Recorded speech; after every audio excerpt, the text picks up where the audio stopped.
Salut, c'est Olive. Aujourd'hui, on se retrouve pour un bilan lecture.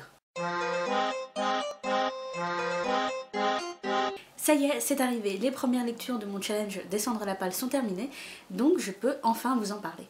Sur ces 5 lectures, il y en a 2 dont je ne vous parlerai pas. La première parce que c'est Harry Potter et je considère que je n'ai pas grand chose à dire dessus, si ce n'est que c'est toujours aussi bien. Voilà, j'ai adoré relire ce premier tome, j'ai adoré me replonger dans l'histoire et j'ai hâte de me replonger dans la suite de l'histoire. Voilà, c'est assez court.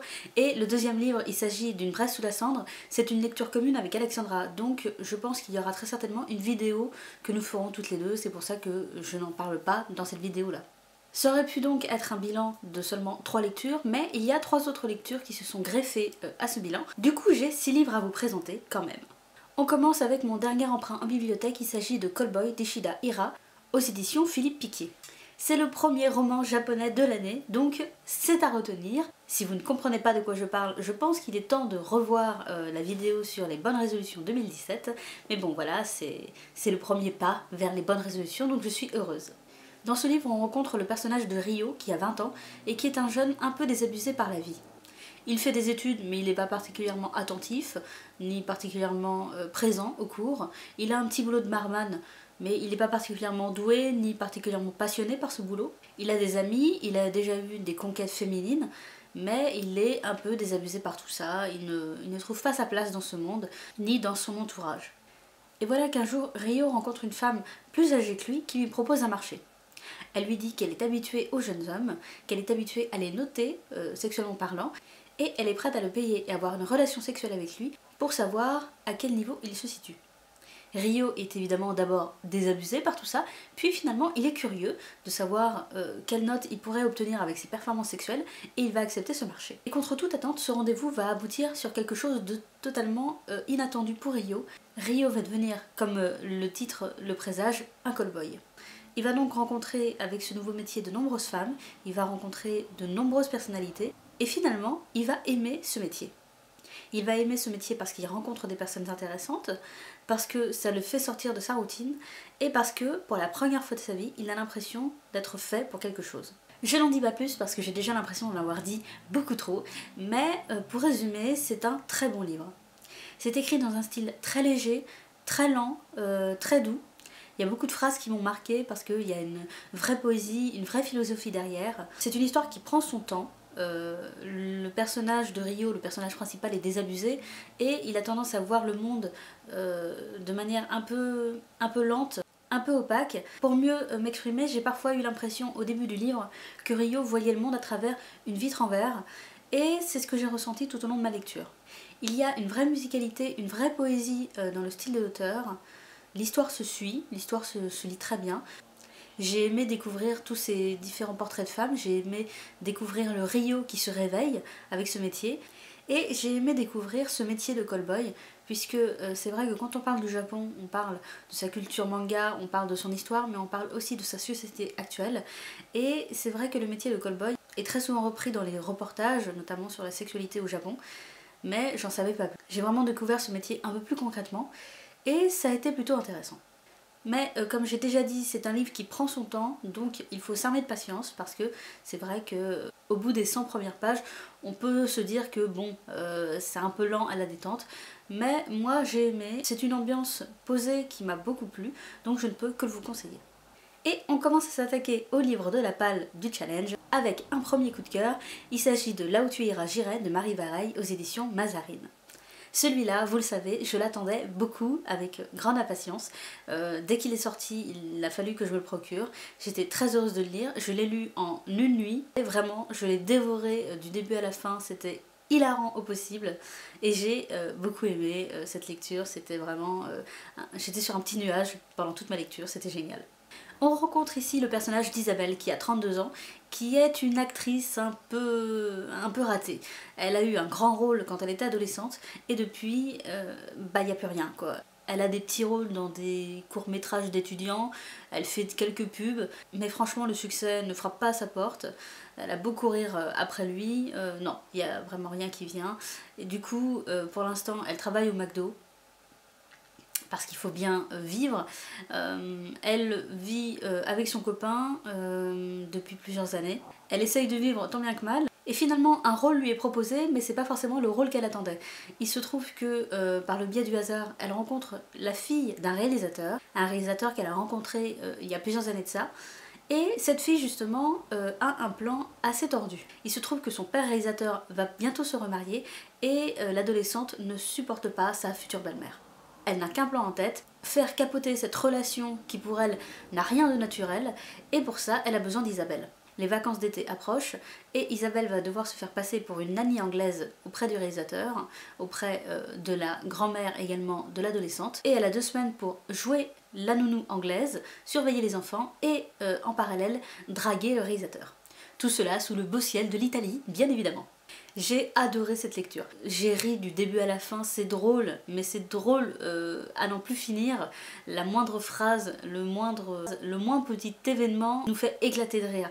C'est vraiment génial. J'ai adoré le personnage d'Isabelle qui est très débrouillarde, qui est très critique sur le monde qui l'entoure, mais notamment sur elle-même. J'ai adoré la famille du réalisateur, qui est très drôle et également très touchante, notamment le petit garçon.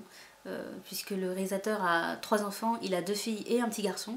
Et le petit garçon, lui, on sent qu'il souffre, on sent qu'il ne va pas bien, on sent qu'il aimerait aller mieux. Et moi, ça m'a vraiment touchée. Et c'est ça que j'aime avec Marie Varey, c'est que d'un côté, elle nous fait hurler de rire, et de l'autre côté, elle nous touche vraiment. Ce qu'elle écrit peut nous émouvoir au possible. Puisque elle sait jouer avec les émotions de ses lecteurs, elle sait doser quand il faut, et elle sait s'arrêter également quand il faut. Il y a un autre point que j'ai beaucoup aimé également, c'est que c'est une comédie romantique, vous vous en doutez, mais il y a un petit point qui m'a fait plaisir, c'est que Isabelle ne veut pas d'enfant. Elle a pourtant 32 ans, sa meilleure amie voudrait un enfant, son meilleur ami a déjà des enfants, et elle, non, elle reste sur ses positions, elle n'en voit pas l'intérêt, ce n'est pas pour elle, elle ne se sent pas du tout l'instinct maternel.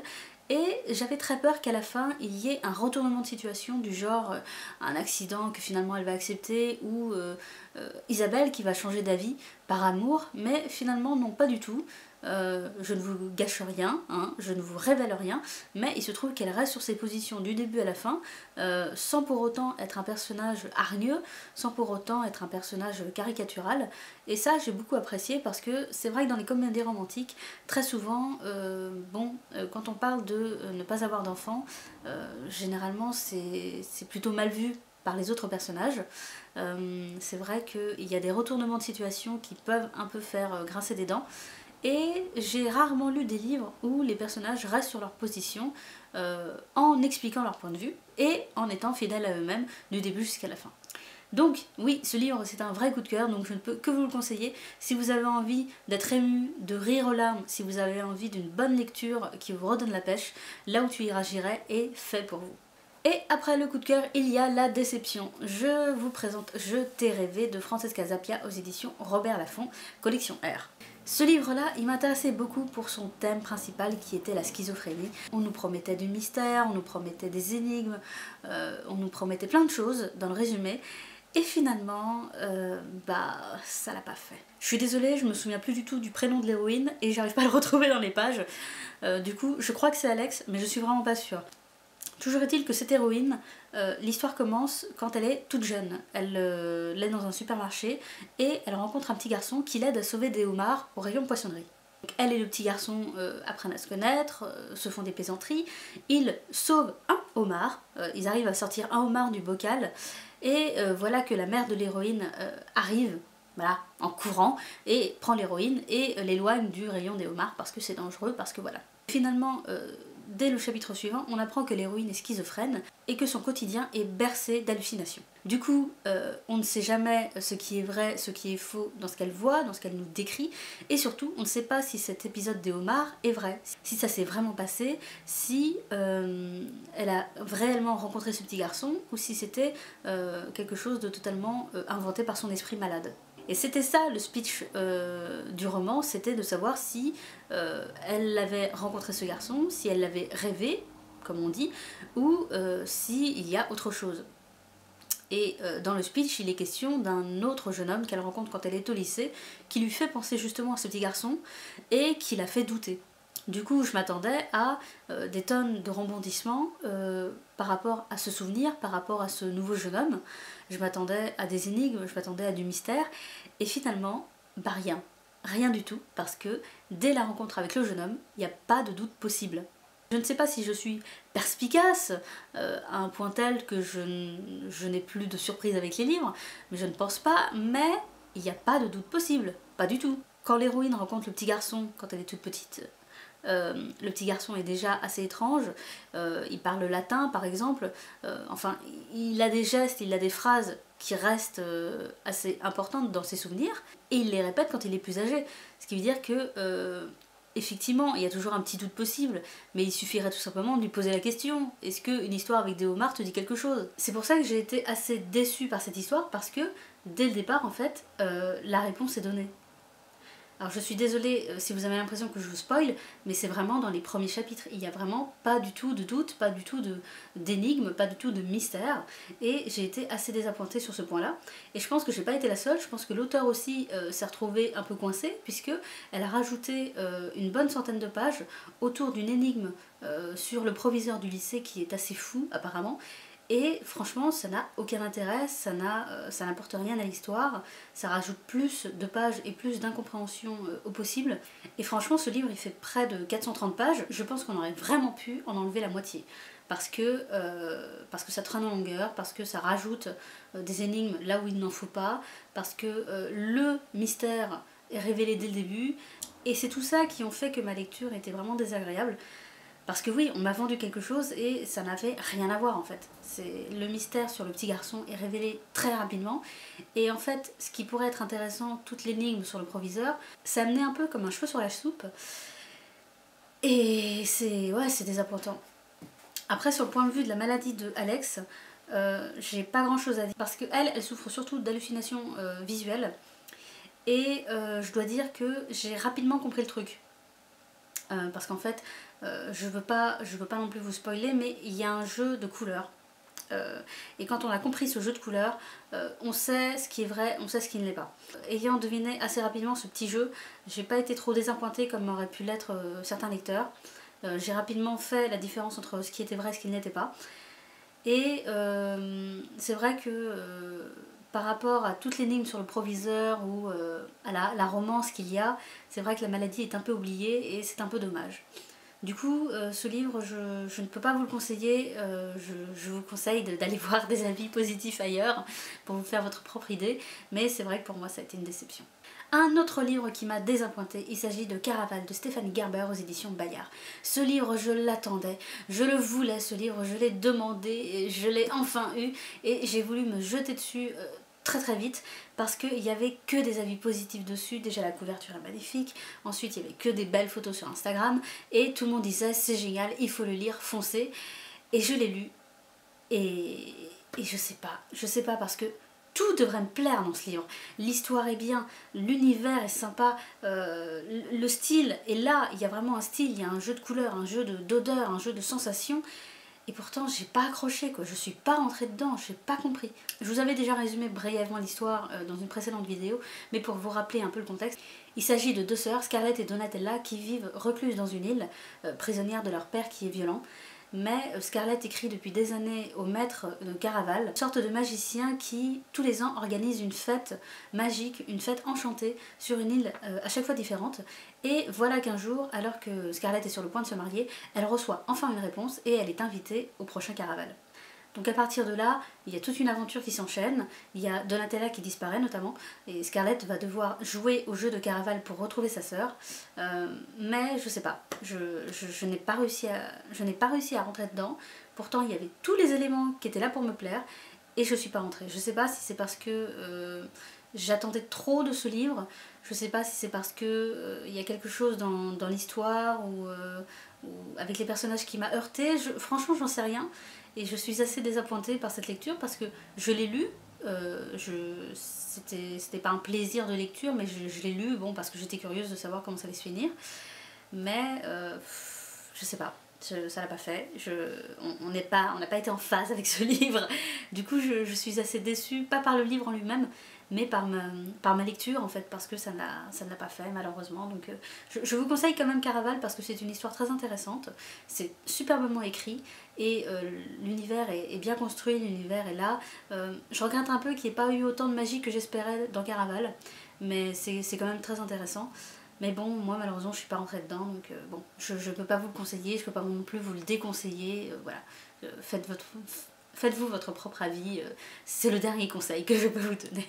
Donc là, c'est terminé avec les lectures de la palle, et on s'attaque à une nouvelle lecture qui, cette fois, a été un enchantement pour moi, parce que, au cas où vous n'êtes pas au courant, je suis fan de La Belle et la Bête, et avec le film qui sortait, avec la musique que je me passais en boucle, avec les pop que j'ai acheté, bon, j'étais dans une euphorie de La Belle et la Bête, et quand j'ai su qu'il y avait un livre qui était inédit par rapport à cette histoire, bah, il a fallu que je me le procure. Donc je suis désolée, j'ai fait un achat en plus, mais bon, voilà, je suis très heureuse de l'avoir fait, j'assume totalement ma faute. Donc je vous présente La Belle et la Bête, Histoire éternelle, qui a été écrite par Jennifer Donnelly aux éditions Hachette. Pour vous situer un peu l'histoire, ça se passe un petit peu avant que la Belle finisse par s'entendre avec la Bête. On est à ce moment-là de l'histoire où la Belle se sent un peu seule dans ce château, ne se sent pas à sa place, est contente de se faire des amis avec les objets qui parlent, mais a du mal à comprendre la Bête, a du mal à comprendre quel est son statut dans ce château. Et c'est vrai qu'elle pense très souvent à son village, elle pense très souvent notamment à son père, et voilà, elle rêve de liberté, elle rêve d'ailleurs, et c'est sur cet ailleurs que tout va se jouer. Parce que on commence l'histoire avec la mort et l'amour, qui sont deux sœurs et qui se battent en duel. L'amour jure à la mort que l'histoire de Belle va bien se terminer, et la mort jure le contraire.